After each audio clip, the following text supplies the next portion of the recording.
طيب دلوقتي حضرتك استندت لمواجهه الاهلي والاتحاد للتاريخ او المواجهات المباشره بين الاهلي والاتحاد سابقا. بتتكلم على حاجه في التاريخ، بتتكلم على التاريخ وفي نفس الحلقه بتقول مش مهم التاريخ ولا جغرافيا. طب انا اصدق مين فيكم؟ اصدق مين فيكم يا كابتن وليد؟ فده يبين خوفك ورعبك من النادي الاهلي.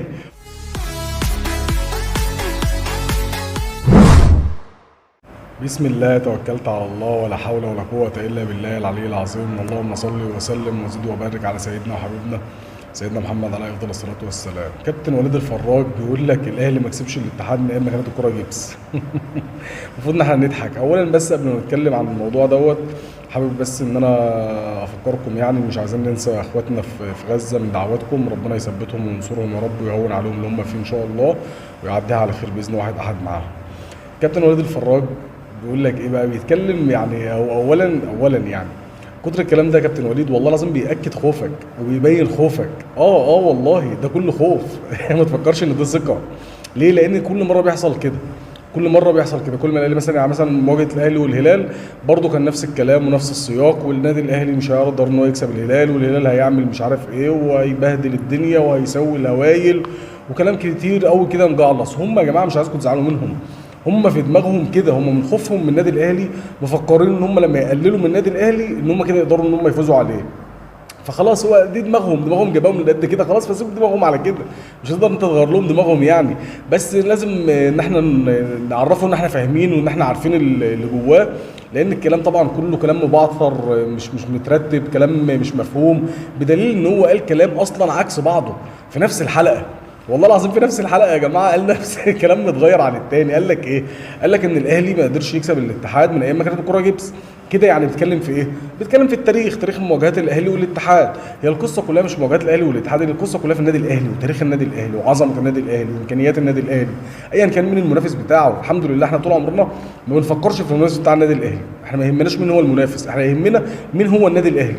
طول ما النادي الاهلي في يومه وربنا موفقه ان شاء الله وموفق لعبته، الله وكيله بنلعب مين ولا يفرق معانا.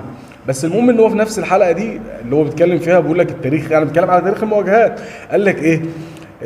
عارف انت اللي هو زي ما تقول في كلام صدى صوت كده جه جواه، فقال لك التاريخ وبتاع ومش عارف ايه، فعارف التاريخ طبعا النادي الاهلي عامل ازاي وعظمه تاريخ النادي الاهلي عامل ازاي.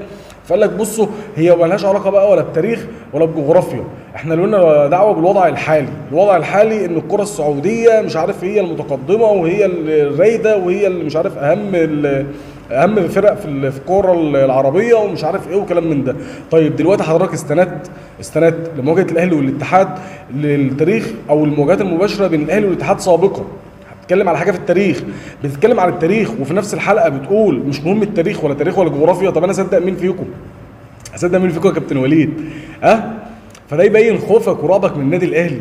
وعامه هو ده النادي الاهلي اللي هيعرفك ان شاء الله حجمك كويس قوي، ويعرفك بقى الرياده ومين هو المتسيد الكره العربيه ومين هو المتحكم في الكره العربيه. ومهما جبت اسماء، مع كامل تقديري واحترامي سواء للاتحاد او للانديه السعوديه او للكره السعوديه او لاي اسماء اي لاعيبه عندك، انت حضرتك المفروض انت عارف ان انت هتقابل النادي الاهلي. فطالما هتقابل النادي الاهلي لازم تكون خايف. انا عارف انك خايف بس انت مش عايز تبين ده. وحبه شويه بقى مشجعين طبعا مع كامل تقديري واحترامي ليهم في جمهور الاتحاد، ناس تقول لك بعد الماتش يقعدوا يغنوا ويقول لك واحد فين الطعميه راحت فين. يعني ايه راحت فين؟ طب احنا المفروض احنا لسه جايين، الكلام ده المفروض تقوله بعدها يا كبسه.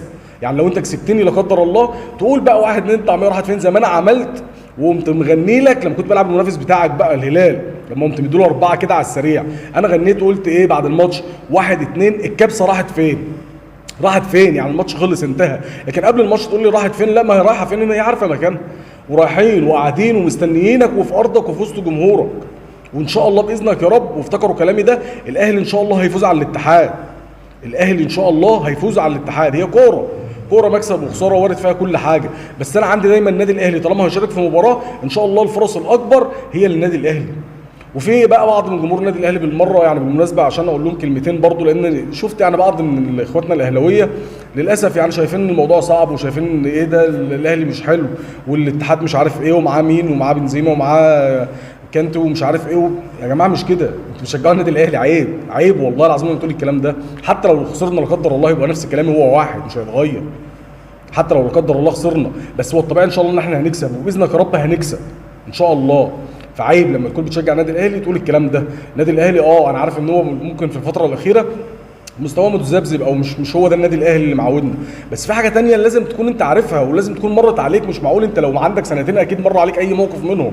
يعني انت اكيد بتشجع النادي الاهلي من زمان، ايا كان، لو كان سنك 15 سنه 16 سنه 20 سنه 25، طول ما انت طالع اكيد مر عليك تجارب كتير قوي للنادي الاهلي. النادي الاهلي ممكن بيبقى مستواه متذبذب، لكن لما بيخش بطوله تكون قويه وبتقابل انديه قويه ويكون في تجمع بطوله مجمعه، لا النادي الاهلي بيختلف حتى لو كان مستواه وحش في الفتره دي. وبكره هفكركم برضو ان شاء الله باذنك يا رب.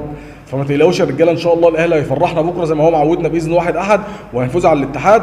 ورساله بقى للكابتن وليد فراج، يعني زي ما انت حضرتك كده قللت من النادي الاهلي والتريقات على الكره المصريه عموما، الكره المصريه اللي بالمناسبه يعني الكره السعوديه اللي انت شايفها ان هي رايده وان هي المتفوقه وان هي القويه. نادي النصر مع كريستيانو رونالدو ما قدرش يفوز على الزمالك في اقل حالاته. يعني نادي الزمالك في الفتره الاخيره دي يعتبر في اقل حالاته، نادي النصر ما قدرش ان هو يفوز عليه. ونادي الزمالك مع كامل احترامي وتقديري طبعا والله، بس كان مين اللي بيلعب؟ كان السيد نيمار والجزيري وابراهيم نضاي وسامسون ومش عارف ايه. حتى ما لعبش الزمالك وهو قوي لما كان معاه مثلا فرجاني ساسي ولا اشرف بن شرقي ولا مصطفى محمد ولا زيزو ولا شيكابالا ولا مش عارف ايه ولا انت ما لعبتش الزمالك ده، انت لعبت الزمالك يعني يعتبر النسخه الاضعف. ومع ذلك النصر ما قدرش ان هو يفوز على الزمالك. فالكره مش كده، ما تفكرش ان انت عندك كام اسم كده فهتفكر ان خلاص الدنيا كده سهله، لا انت في حضره النادي الاهلي والكره المصريه عموما. الحمد لله عندنا كبريائنا وعندنا قدراتنا وعندنا امكانياتنا، مهما كانت امكانياتك تتفوق علينا كفلوس اضعاف، بس في حاجه اسمها روح، وفي حاجه اسمها رجوله، وفي حاجه اسمها روح التيشيرت. هتشوف الكلام ده كله ان شاء الله في ارض الملعب يا كابتن وليد ان شاء الله. وانا عارف انك كالعاده زي برضو ما ماتش الهلال زي ما قلت لك لما كسبناك 4-0 قبل الماتش عامل عنتر ابن شداد واحنا وهنسوي وبتاع، واول ما الاهلي يكسب يا اخي شو والله الاهلي فريق كبير والاهلي مش عارف ايه. طب ليه من الاول ان انت تقلل من النادي الاول قبل الماتش وبعد الماتش ترجع تبقى شكلك مش حلو؟ خليك زي صاحب مبدأ ثابت، يا تقلل قبل وبعد وتستحمل اللي يحصل لك، يا اما تبقى تحترم الانديه اللي انت هتلاعبها. ولو النادي الاهلي مش هو اللي الناس هتحترمه، مين هتحترم مين؟ وعموما زي ما قلت لك هو درس ان شاء الله باذنك يا رب هيكون درس وهتاخده يا كابتن وليد باذن واحد احد. وان شاء الله يا ريت بقى تستحمل اللي المصريين هيعملوه فيك من تريقه وتحفيل ان شاء الله بعد الماتش باذن واحد احد. ثقه في الله وثقه في النادي الاهلي ان شاء الله. وتيشيرت النادي الاهلي اللي ايا كان مين هو اللي لابس تيشيرت النادي الاهلي هو اللي لازم يخوف. تيشيرت النادي الاهلي هو اللي لازم يخوف. وحط دي قاعده في دماغك، النادي الاهلي وتيشيرت النادي الاهلي هم اللي بيخوفهم، ما بيتخافش عليهم يا كابتن وليد. شكرا لكم والسلام عليكم ورحمه الله وبركاته، ونتقابل ان شاء الله بعد الماتش.